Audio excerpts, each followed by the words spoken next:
We all have things that we love, gifts from our childhood, hand-me-downs, and treasures that have real meaning. But quite often, we just don't know what to do with them. They're not really useful to me in any way as they are now, but equally I can't let them go. They lie neglected in cupboards, lofts, and garages. It's kind of just taking up a lot of space. Not good enough to use, but too precious to lose. I'm just not creative or talented enough to do anything with it myself. Well, you've come to the right place. Yeah. Our specialist team of remakers each have a particular skill. Well, what I'd love to do with your car is turn it into a giant feather. Okay. And are ready to reimagine and transform. I can imagine this would be someone's nightmare, seeing their wedding dress being ripped up. I think it's going to work. It's going to become something beautiful again. I am really excited to see what you've done with it. Wow! Oh, wow. It's really lovely. This is so pretty. This is really pretty. That is seriously impressive. Takes my breath away. Welcome to Saved and Remade.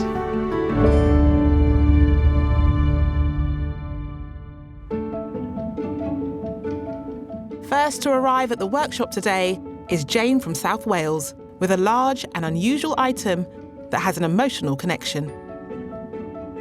Hiya, Rob. Hey, how are you? Yeah, very good. Jane, I want you to meet Rob. Hi, Jane, nice lovely to meet you. How are you? Hi. All right, thank you. Now, Jane, what have you brought in for us to transform today? I've brought this lovely butter churn. How did this come into your life? The butter churn came into my life about 7 years ago when I moved in with my partner to live on the farm. And it was amongst all the things that had been stored for years and years and years up in the granary. Although this butter churn didn't belong to Jane's family, it brings back fond memories of her mum. It has great significance, really, because when Mum was alive, that was the one thing, that was her one memory, really, and the thing she talked about was when she used to have to work on the farm and make the butter and churn the butter and turn the butter churn all day.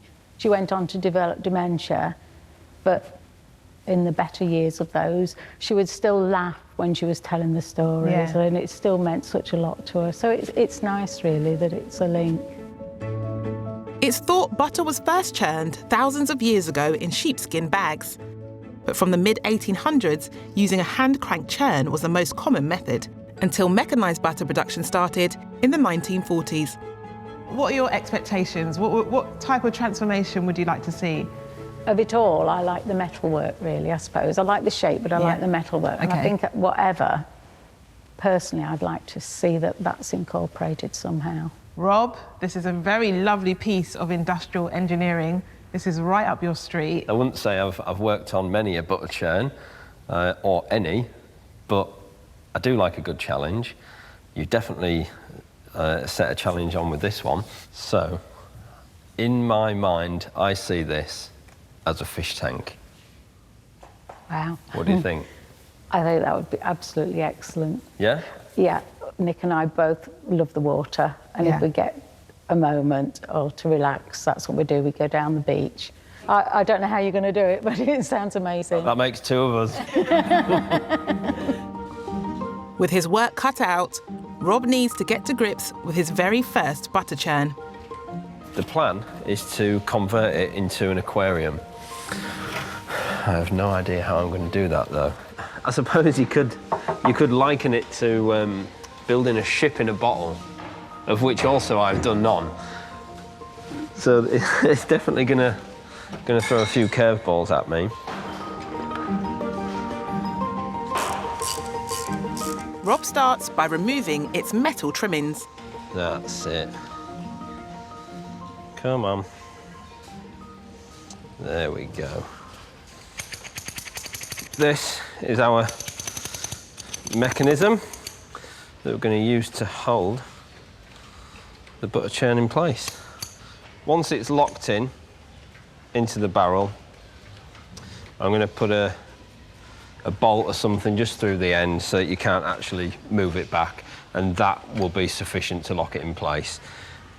I'm pretty sure that this will do the job. I really like working with a lot of old fittings and industrial sort of components. And this is perfect. I mean, the character in this, you can't buy that new. Back in the day when we didn't have all the tools and things that we have now, people had to find ways to make some of this stuff work. And this is interesting, where the little handle is that goes into the pin. That's on a square tapered shaft. So that will have been braid into it. So someone's got to try and work in there with a round pin that can spin. I just think it's impressive what people used to achieve. So that's why I like working with this stuff. There was a real pride over engineering and things that people were creating.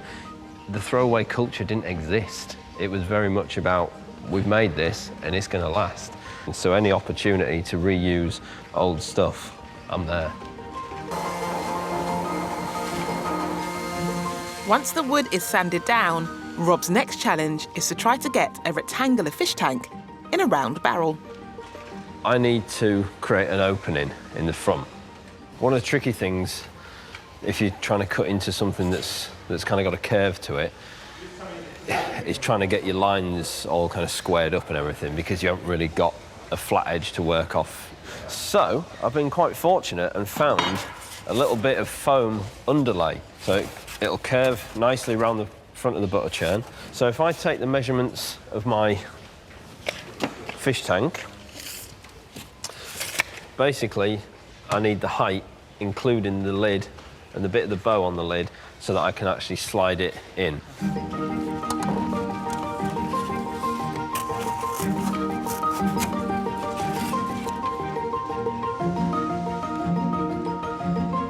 Oh, that's nice.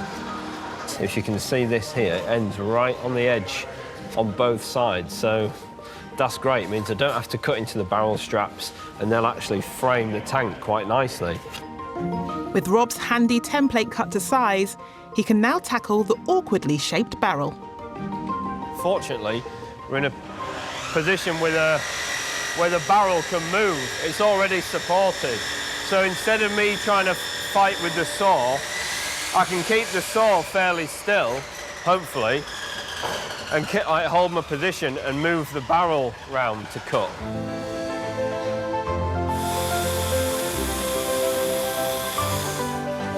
Okay, quite happy with that first cut.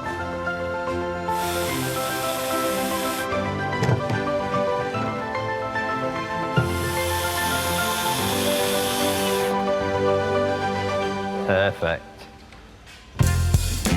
Next into the workshop today is Rebecca from Twickenham with a rusty but much loved family treasure.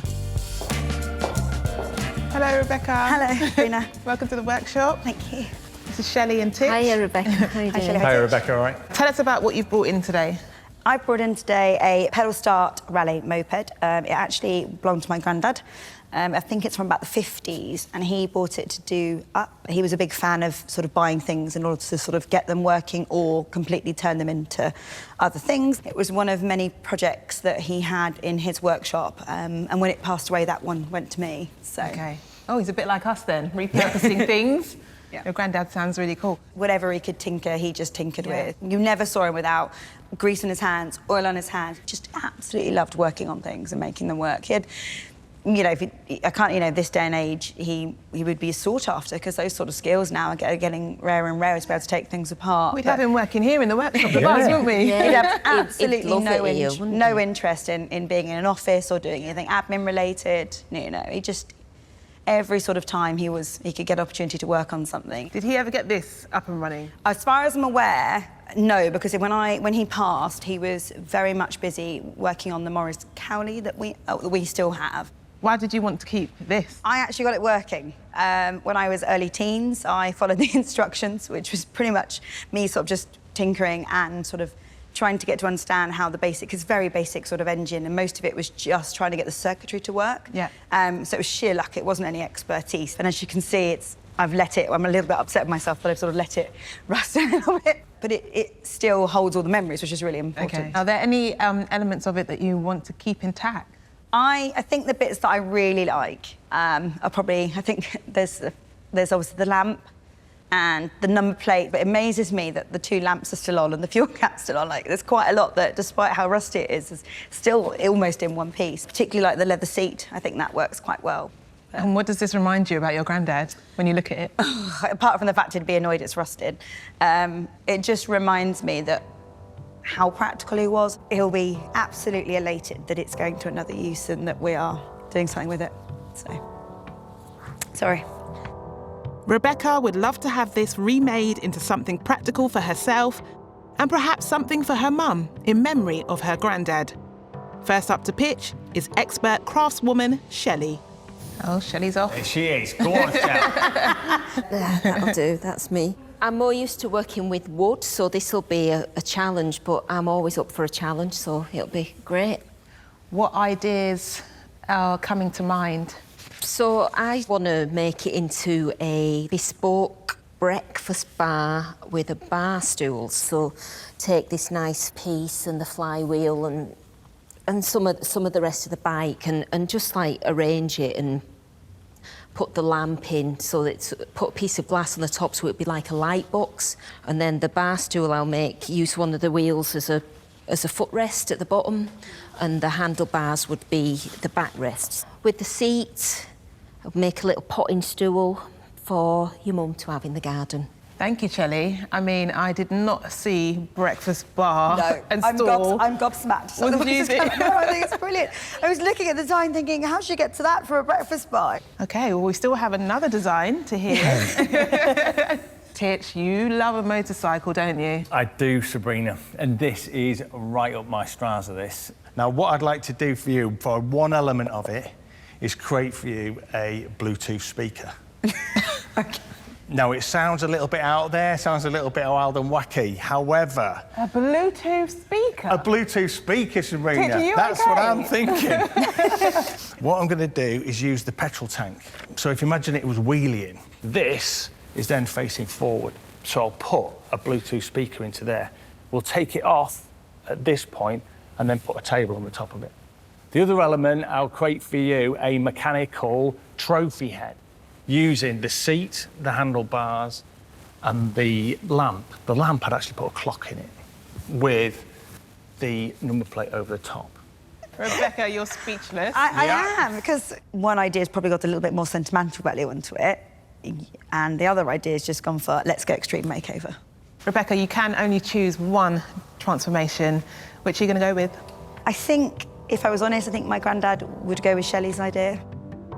I think he would love to keep a bit more traditional about it, but I think the slightly more sort of engineering side of me that wants to set Titch the challenge and see if he can actually do it.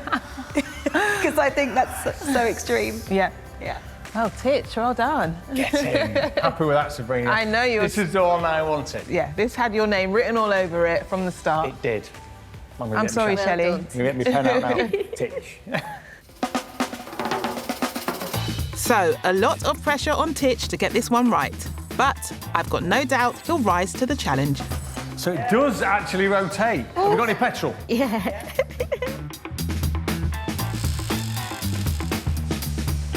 Titch is a bike mechanic specialist and a very happy one. My first chance to get my hands on Rebecca's moped, and it's in a bit of a sorry state, to be fair. I've not had anything in my workshops quite as bad as this. His first job is to take the moped apart. Yeah, let's give it a whack. Just try and free it up a little bit. Keeping just the bits he needs to create the sound system and trophy head. I think the biggest challenge with this is doing a good job of that. Have you ever turned a bike into a Bluetooth speaker? Nope. Really, the only piece that I'm using for is this back piece. So from here, from the seat, back there, and that is where the Bluetooth speaker is going to go. The rest of it's going to be discarded, apart from the number plate, the headlight, the handlebars, and the seat. But even for a seasoned mechanic like Titch, this project is not without its challenges. So, little snags I'm having here, and I'm having to use this, which is quite an old school adjustable, is that a lot of the nuts I'm coming across are all imperial. So they're the old style imperial measurement. I've only got metric tools with me here at the workshop.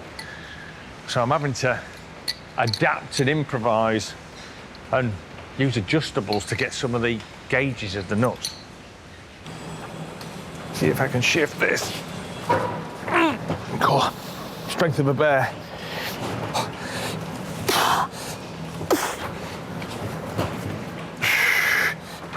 Seized in there. Even with the strength of a bear, some oil and a big hammer, the handlebars aren't shifting. And they're a vital part of his design. So rather than spending all my time trying to whack that central spindle off to get those handlebars out, so I'm just going to angle grind it off.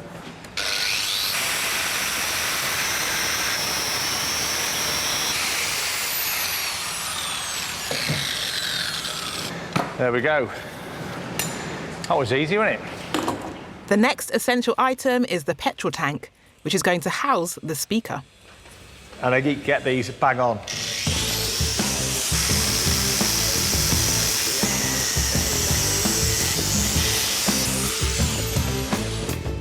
That is the bit that I want. That might not look like it, but this will soon become a table. You can see that will be the top across there.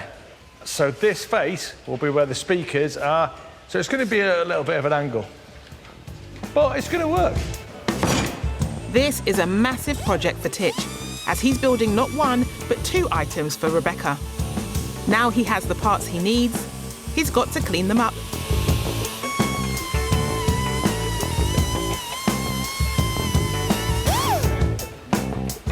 Now this bike was covered in decades of grime and corrosion. This was aluminium, so it's actually quite soft, but it was corroded really, really badly. It's come up superbly, and I'm just using a wire brush.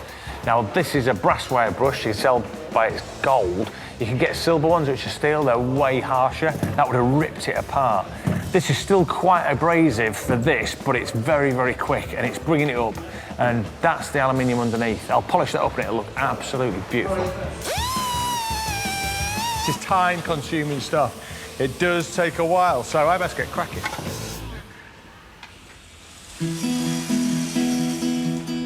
Elizabeth is about to start a transformation of some of her own belongings. So today I brought in my swimming medals. They're probably span about 10, 15 years of swimming in the UK. And they vary from medals that I've actually won events to some are just participation medals. Sometimes they're not, it's not so much about going a long distance, it's sometimes swimming in extreme cold or swimming in adverse conditions. And I come home with a medal.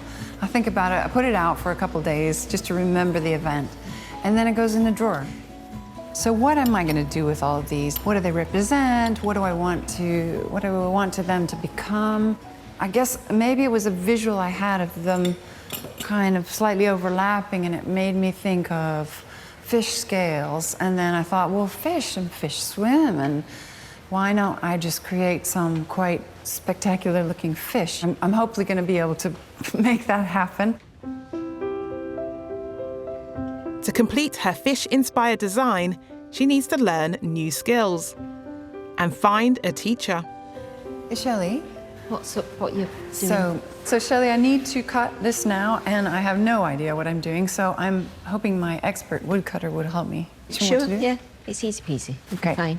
Great. It's just like a sewing machine. Is it? Really? Yeah. Okay, excellent. I can do that. With a mask to protect her from the dust, Elizabeth's getting a masterclass in power tools. Clamp it on to the table. Okay. Have you used a jigsaw? I never have. Okay. No. I've seen it used. I'll show you how to do it. Show me how to do it. You just start it off. So you pull the trigger. Push it in. Like.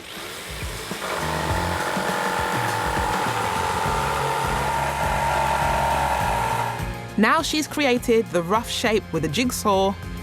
Oh, that was quite exciting. I can see why you like doing that. It's over to the bandsaw to finesse the outline of her fish.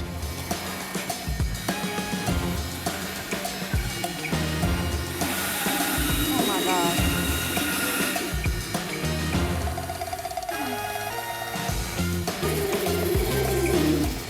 Wow, a fine woodworker I will never make. Look at this wobbly thing. I think I might need to stick to sewing. And then onto the sander for a smooth finish. Hold it nice and tight. great. Fantastic. Nice, smooth fish. It's going swimmingly. There are transformations happening all over the workshop. Rob is converting Jane's butter churn into a unique fish tank. That's if he can save it from the woodworm. The woodworm really has got its teeth into this. When you feel the underside of the wood, you know, wood should feel firm, and you can squeeze this together like foam. So what the woodworm does is it just bores loads and loads of little sort of tubes through the wood. These might be 100-year-old woodworm. To stop further damage, Rob's applied a woodworm treatment to the barrel and has cut out the worst parts affected. So now he can move on to adding one final important element of his design. Where I've done the cutout for the bottom of the tank, when the tank sits in to about there, it needs something, kind of a piece of trim to finish it off. And I've taken one of the sections of barrel that I cut out and I've just shaped it for the belly of the barrel, if you like. Because I'm thinking it might be quite a good idea to pop a hinge on it so you can get the tank out if you ever need to clean it or anything like that. It's now time to see if that all-important fish tank is going to fit. I've had to do a few adjustments, but I think we are pretty good. Yeah, I'm pretty chuffed with that, actually. It's nice when you get to a stage when you can actually see what's been going on in your head. And I think I'm about there now. Jane's butter churn was falling to pieces and destined for the scrap heap. Hiya, Rob. Good morning. Hello, Jane. Hiya, Jane. Hi. Rob has been working up your transformation of the butter churn into a fish tank. I'm not going to lie, it's been a challenge. Okay. Right. More so than I thought, but it's come together, and I'm really pleased to show you what I've done. Okay, come on then, Rob. Is it time? I think it's time. Yeah? Go on. Yeah, let's do it. Go.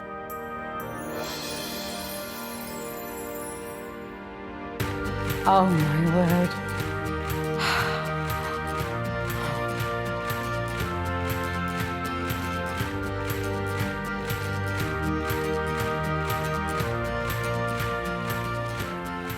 That's incredible. The butter churn reminded Jane of her mum, who often spoke about churning butter as a child. Now, instead of lying unused at home, it's a stunning, one-of-a-kind fish tank and a practical piece of furniture. And on those darker nights, it lights up as well. Ooh. Oh my word.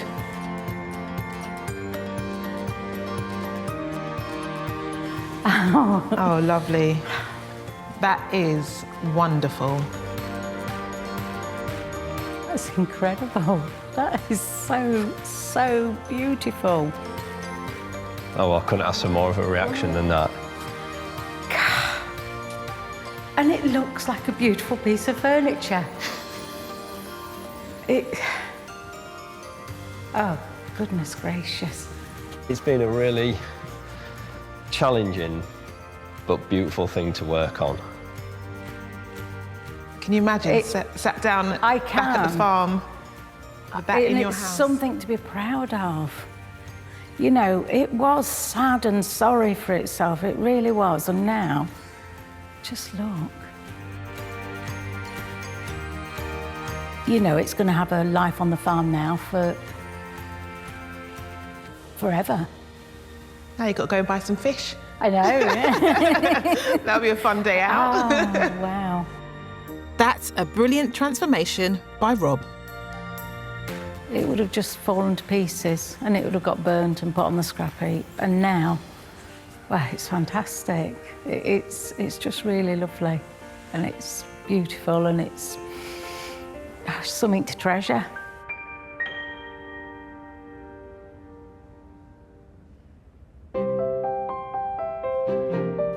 Next to sashay into the workshop today is Theresa from Yorkshire, who has a precious item she'd like to have transformed.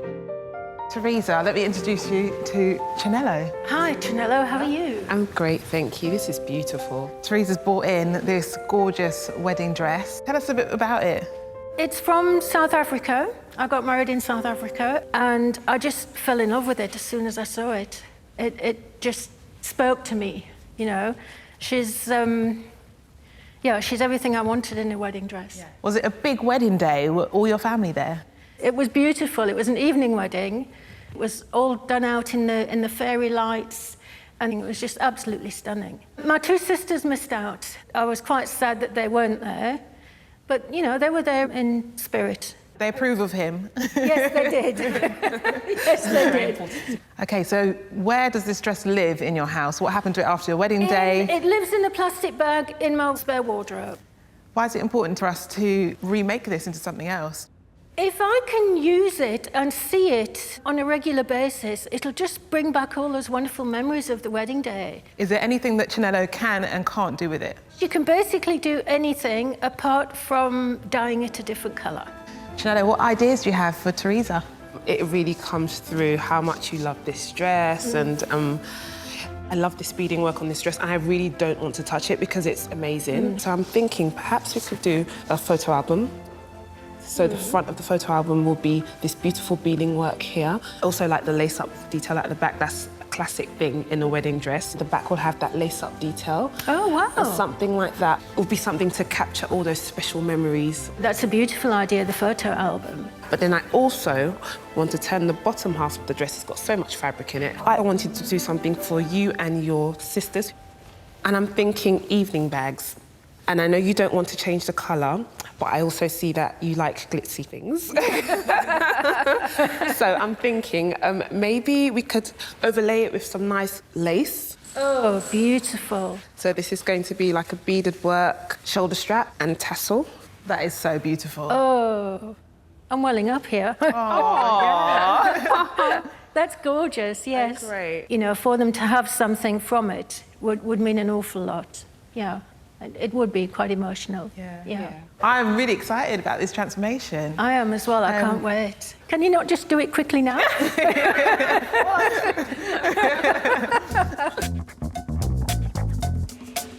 Creating a photo album cover and 3 evening bags from just one dress means Chinello has to do the unthinkable.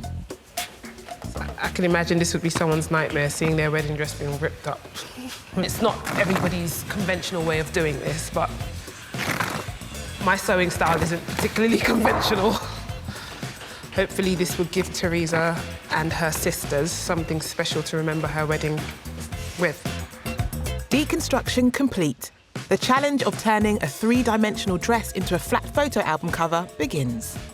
It's been cut in panels, so it goes from really narrow and flutes out. So that's giving the dress a lot of shaping, as well as the darts within the dress. So you find that it can be tricky getting a section of the dress, and I really just want to use this beaded section here, a section that's flat enough for the size of the photo album. Once she's found a section big enough, Chinello can mark it out before reaching for her scissors. This dress is completely lined, and it's self-lined, so it's the same fabric that the dress is made of, that the lining is. So I'm going to fill through, because I only want to cut the dress fabric itself.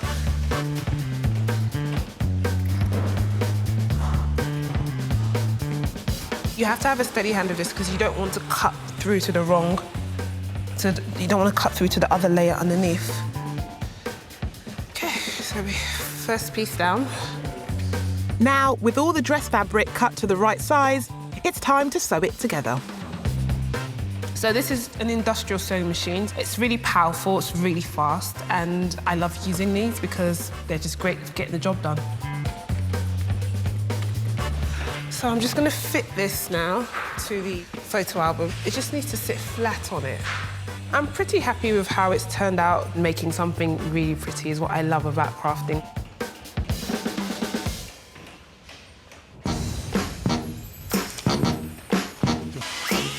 Over at his workbench, Titch is putting pedal to the metal as he works on the moped Rebecca brought in earlier.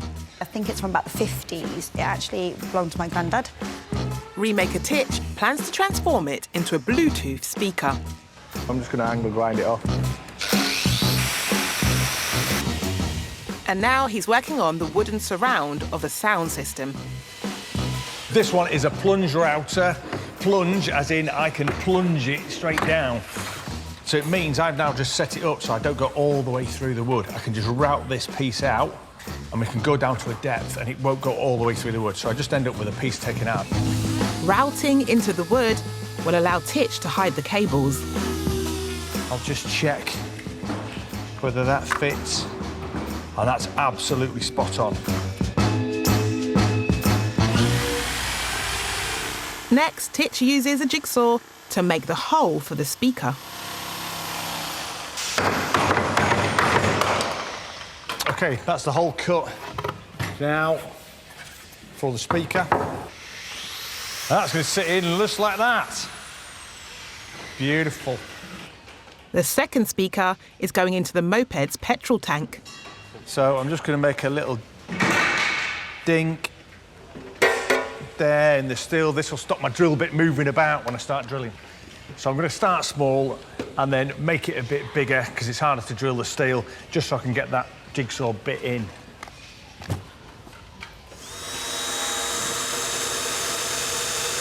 To cut through the tough metal, he needs a sturdier blade. There's only one petrol tank, so Titch has to get this right first time. And there we have it, one hole. God, you can see how rusty it is inside that tank now. You wouldn't have actually wanted to run any petrol through that. Now, there's a few little sharp bits. I'll tidy that up. So let's just see if the Bluetooth speaker fits. And here she is. Have you got it? Yes, it does. With the speakers now in place, Titch sets about putting his design together, making sure the wiring's all fitted correctly. And finally, the most important job, the sound check.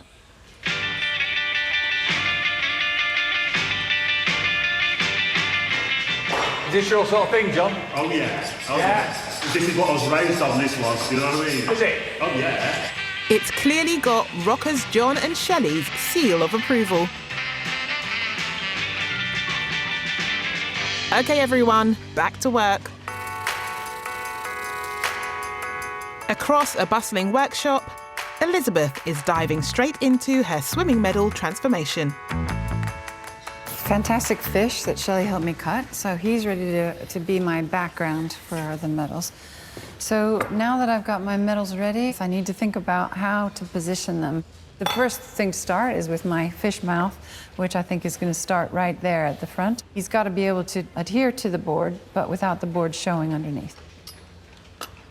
Through the ribbon holes, Elizabeth pins her medals to the MDF fish with an upholstery hammer and tacks. They seem to be working, seem to be quite strong on there. Using her imagination, she has a plan for the leftover ribbons. Got a pile of ribbons here from my medals, and I thought I'd use some distinct bits of the ribbon to kind of illustrate the tail of the fish and perhaps some of the fins. But they need to be stiffened slightly. So that's what I'm going to do now. So I've taken a bit of a ribbon. I like this one because it's got a swimmer on it there. So what I'll do is put them down here on this piece of paper and lightly varnish one side of it. And then I'm going to pin it in place so that it dries twisted. Then it's a simple case of finding the right spot, securing with an upholstery tack, and her swimming medal art is complete.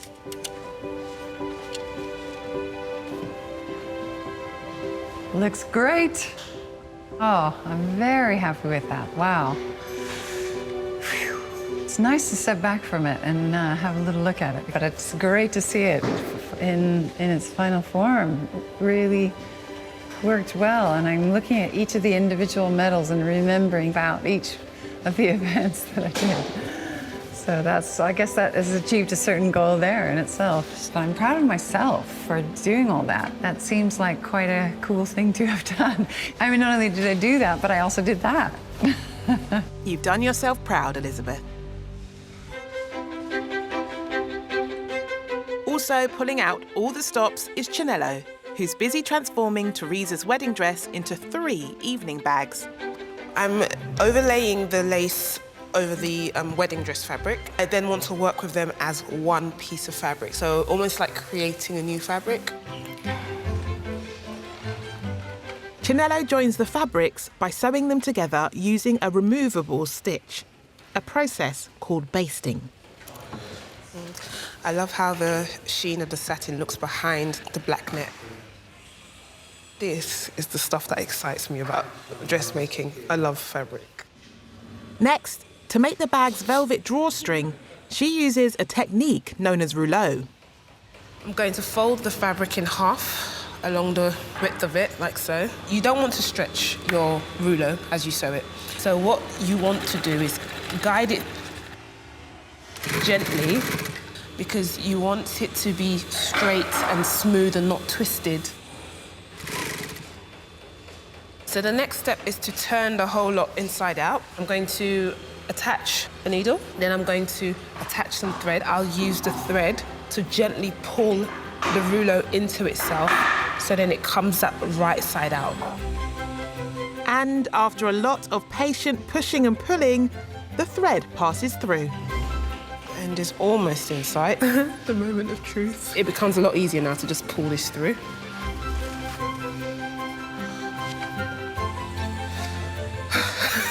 The end. So that's the rouleau. For 15 years, Theresa's wedding dress was stuffed in a plastic bag at the back of the wardrobe. Not any longer. Hello. Hi, Theresa. Hi, how are you? Welcome back. We're good, thank you. Thank you. How are you? Excited. What have you done? I love it. Straight in. What's happening? Shall we have a look? Yes, please. Yes, please. Come on, Chinello. Oh, my word.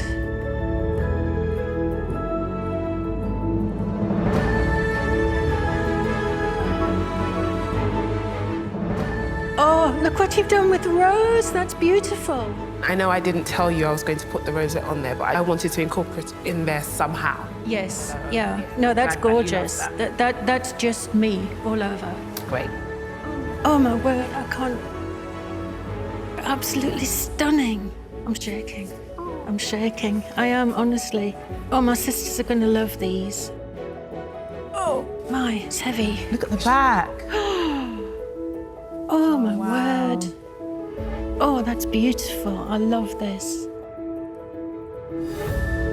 Oh! Oh! We made a little start for you. Oh, my word!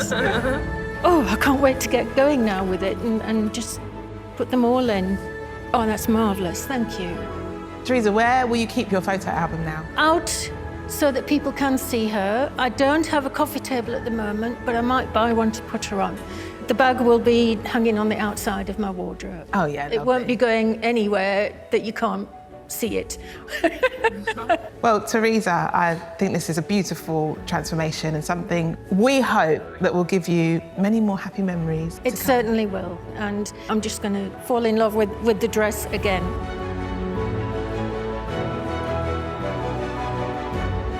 Beyond my wildest dreams, absolutely. It has been made into something that three of us can share. Hopefully they'll smile as well, because I'm just going to be like a Cheshire cat.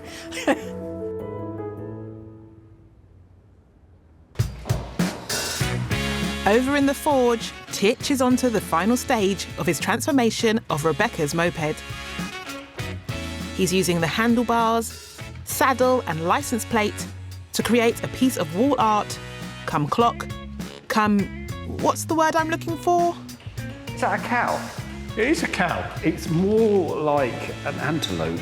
It's a cowtelope. A cowtelope? Yeah, that's what I'm going with. You've seen them. A rare thing. Very rare. Live up, high up in the mountains. High up in the mountains. Yeah. Hardly ever see them. Moo a bit. Especially on motorbikes. Yeah, you don't see them on bikes. You don't see them on bikes. To create this very rare trophy art, Titch first needs to fix the horns to the head. OK, I've got to do a little bit of welding here.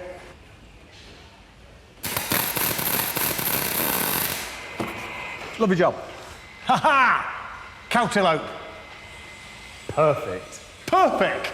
With the head assembled, back at his workbench, Titch needs to create the mount to complete the cowtalope. Now, I got this bit of wood off my mum, of all things.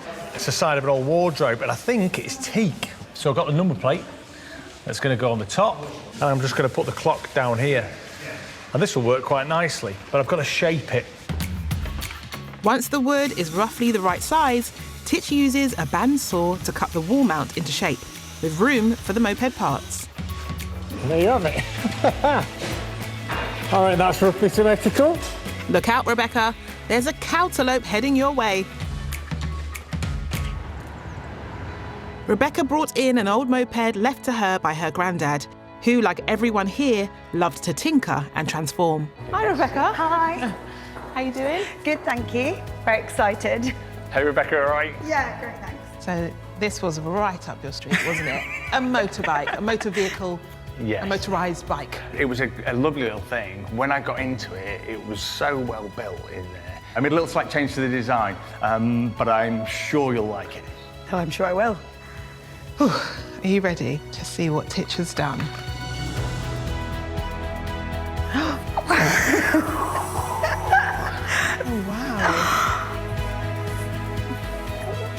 wow. Wow. Wow. Yeah. Wow. Yeah, I'm speechless. It's just got all the classic parts of... I love it. Really love it.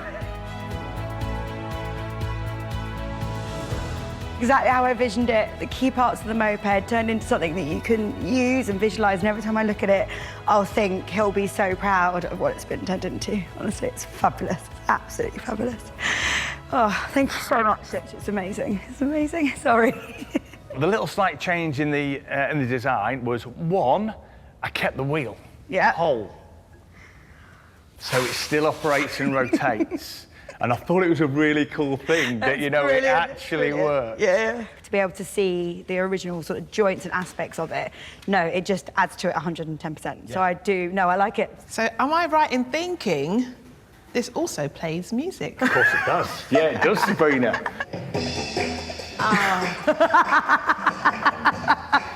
Brilliant, my neighbours will love me. So, you love it, there's no doubt about that. Yeah. It is pretty incredible, Titch. And tell us about this. This, in contrast to the speaker that we did, I actually didn't buzz any of this back. I kept it all with its original patina. So the handlebars, the seat, the headlight and the number plate, all this stuff that your granddad would have sat on and touched and used, I kept it all original and put it all together in one thing for you. What would your granddad make of all of this? He would appreciate the craftsmanship, the workmanship, utilising something that wasn't being used anymore, that sort of side of it. Absolutely loved it. Yeah.